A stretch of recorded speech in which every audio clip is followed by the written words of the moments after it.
근데 저는 이런 얘기한 게 재밌어서 네. 좀 더 할게요. 예, 네. 하셔도 됩니다. 하세요. 더 하겠습니다. 실밥 논쟁. 예. 네, 실밥 논쟁은 그 장석종 거기서 네, 했죠. 거기서 말씀하셨거든요. 네. 저는 보고 되게 좋았습니다. 좋으실 수밖에 없죠. 네, 좋을 수밖에 없죠. 제가 총대 맨 거죠. 네. 제대로 속 시원하게 말씀해 주셔가지고 네. 저희 같은 현업에 종사하는 분들에게는 참 속 시원한 부분이 좀 있었다. 네, 그렇게 말씀드리고 싶네요. 주변에서 좀 어떠셨나요? 이제 그 실법 논쟁의 그 전에 제 채널의 K가 성비 기준에 이제 얘기를 하면서 그 하다 못한 얘기를 이제 장석종님 채널에서 한 건데 네네. 그 K가 성비 기준이 한 지금 1.5만 정도 나왔거든요. 조회수가 네. 그게 많이 나왔는데 각종 브랜드 대표님한테 연락이 그날 진짜 많이 왔습니다. 너무 고맙다. 이거는 좀 10만 뷰가 찍혔으면 좋겠다. 근데 이거를 사실 브랜드 대표님을 할 정도면 옷질도 많이 해보신 분들이고 네네. 해외 브랜드 옷도 많이 사보신 분들이면 그쵸. 뭐 그 정도 실밥 이런 거는 사실 어느 브랜드나 있잖아요. 네. 이제 그런 얘기를 이제 그 대표님들이 할 수는 없잖아요. 그 고객들한테 뭐 그냥 참고 입으세요라는 말을 사업하시는 분이 할 수 없는 거잖아요. 그쵸. 저는 이제 회사원이니까 회사라는 든든한 방패막이 있기 때문에 이제 좀 속 시원하게 해서 대표님들 엄청 고마워하셨습니다. 네. 뭐 이 논란에 대해서 뭐 내가 얘기를 해보자면 네. 그러니까 우리 자체도 뭐 튼튼한 봉제, 완성도 높은 옷 이란 말을 안 해야 된다고 생각해. 이 말이 맞으려면. 근데 사실 우리도 좀 쉽게 팔리기 위해서 그 말을 할 때가 좀 있다고 생각을 해요. 네. 그러니까 나는 그거 보고 좀 많이 생각을 했어요. 뭐가 맞을까? 뭐가 소비자들한테 어떻게 소개를 해야 되는 걸까? 내가 내 변명하는 거 아닐까? 라는 생각 나는 되게 많이 들더라고. 그 말씀 들으시니까 또 그 어린 친구들이 왜 그렇게 생각하는지도 알 것 같네요. 저도 사실 그 변화의 폭에 있었거든요. 저도 이제 TNGT라는 브랜드가 온라인 매출 비중을 늘리면서 그 상세 페이지에 적는 내용들이 많아졌어요. 네. 근데 그러다 보면 이제 사실 옷이라는 게 감성으로 파는 건데 설명으로 파는 게 아닌데 그쵸. 설명할 게 없다 보니까 뭔가 이제 막 무슨 실을 썼다. 뭐 봉제를 탄탄하게 했다. 뭐 무슨 부자재를 썼다. 네. 막 이런 얘기를 하다 보니까 온라인에서 옷을 많이 사는 친구들은 그렇게 뭔가 또 스펙적인 걸로 소비를 많이 하는 것 같고 네. 특히 좀 이제 저가에서 플레이하는 브랜드들이 그런 걸 많이 하잖아요. 네, 그렇죠. 그 저가라는 그 틀 안에서는 다 비슷비슷할 수밖에 없으니까 네.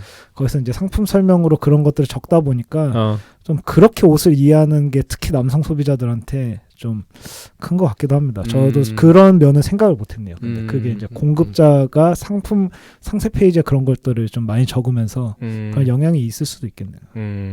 그렇죠. 근데 유튜버들도 좀 큰 역할을 했죠. 사실 남자 옷이 설명할 게 없으니까 어쩔 수 없죠. 뭐 이거 탄탄하고요, 뭐 촘촘하고요, 이런 얘기밖에 할 게 없죠, 사실. 맞아요. 그 실밥 논쟁 관련해서는 저도 한번 기억이 있는데 2006년 정도에 그 제가 핏보우라는 브랜드에서 근무를 했었는데 갤러리아 백화점에서 초대전 같은 걸 한 적이 있어요. 근데 그 초대전에 이제 제가 매장이 있었죠. 근데 어떤 손님이 오시더니 이렇게 옷에 이렇게 실밥이 조금 이렇게 살짝 나와 있었어요. 보시더니 이거 잘못된 거예요, 이러시더라고요. 저한테. 그래서 그때는 뭐 저도 어리고 그리고 2006, 7년이고 지금부터 뭐 10몇 년 전 얘기니까 뭐 그냥 뭐 좀 더 옷 관리를 잘해야겠다. 잘 해야겠구나라고 생각을 하고 이제 제가 좀 더 업에 오래 있으면서 야 이건 진짜 말도 안 되는 거다 뭐 이렇게 생각을 하다가 시간이 그 후로부터 꽤 지났는데도 아직까지 실밥 논쟁이 있다는 게 이거 너무 좀 이게 세대가 한 번 바뀌었는데도 그 실밥에 대한 얘기가 나오니까 이거 어떻게 해야 되나 이런 생각도 좀 들고 그랬습니다. 저는 간극이 좀 있는 것 같아요. 그 옷을 만드는 디자이너들이 노력하고 싶은 부분과 소비자들이 옷을 살 때 보고 싶은 부분이 조금 다른 것 같아요. 그 실밥이라는 게 참 근데 그죠? 별거 아닌데 그냥. 그니까요. 그냥 자르면 되는 건데 그죠. 그 논쟁이 일단 있고 나서 뭔가 이렇게 댓글이나 이런 거 봤을 때 네네. 뭔가 이렇게 손님들께서 이 부분에 대한 어떤 좀 인식이 좀 바뀌겠다 혹은 바뀌어 간다 뭐 이런 반응을 좀 이렇게 느끼실 수 있으셨을까요? 그래도 댓글에 이제 제 채널은 그래도 옷질을 좀 많이 해보신 분들이 구독자로 많거든요. 네. 그러니까 이제 그분들이 동조하는 댓글을 본 많은 사람들은 아 별거 아니구나 이렇게 생각했을 것 같은데 네. 그거를 이제 죽어도 인정을 못 하시는 분들이 있더라고요. 뭔가 이제 되게 곡해서 받아들이고 그러면 퀄리티를 보지 말라는 소리냐 옷을 볼 때 또 그게 이제 제 영상의 논지는 그거랑 퀄리티는 상관이 없다 이런 건데도 어떻게 그럼 퀄리티를 안 보고 옷을 사냐 막 이런 식으로도 하고 하면서 안 바뀔 사람은 결국 안 바뀔 것 같은데 어쨌든 옷에 관심을 갖기 시작하는 사람들 중에 제 채널을 보는 사람들은 그 댓글에 그런 좀 방향을 보고 아 진짜 옷 많이 입는 사람들은 그거 신경 안 쓰는구나 이렇게 생각하는 것만 해도 저는 좀 성과가 있었다고 생각합니다. 네네. 이미 지금 뭐 옷에 관심이 있고 옷 많이 사보신 분들은 뭐 그런 거 신경 안 쓰죠 사실. 거의 안 쓰죠. 그냥 뚝 떼고 말지 그냥.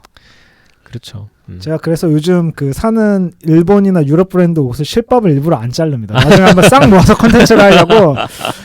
이것도 실밥 엄청 많아요. 이거 주니어 와타나베 건데. 아 그래요? 이거 컬렉션 피스인데도 엄청 많고. 시냐쿠주칸가? 뭐 요새 것 아니겠다. 한 1, 2년 전에 뭐 본 거였는데 의도적으로 남겨놓던데. 그래요?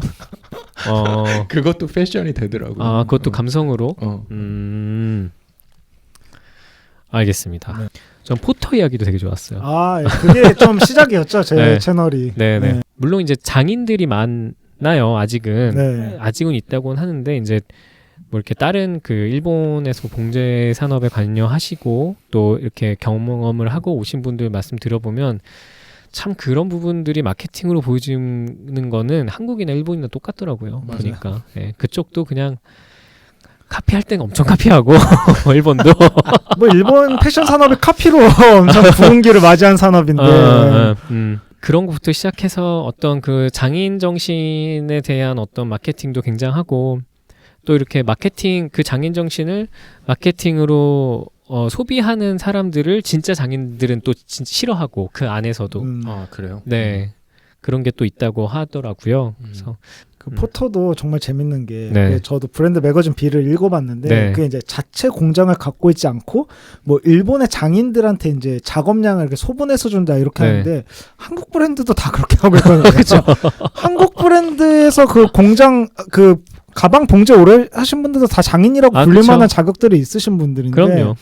뭔가 그 책으로만 워딩으로 보고 이제 뭔가 그 일본 전통상 있고 이렇게 봉제를 할 거라고 생각을 하신 것 같은데 또 한국 브랜드가 그렇게 말하면 또 마케팅으로 사람 감으려고 하네 이럴 건데 포터는 또 다 인정을 해주는 게 재밌긴 하죠. 근데 그게 결국 브랜딩이 아닐까 맞습니다. 그렇게 생각합니다. 네.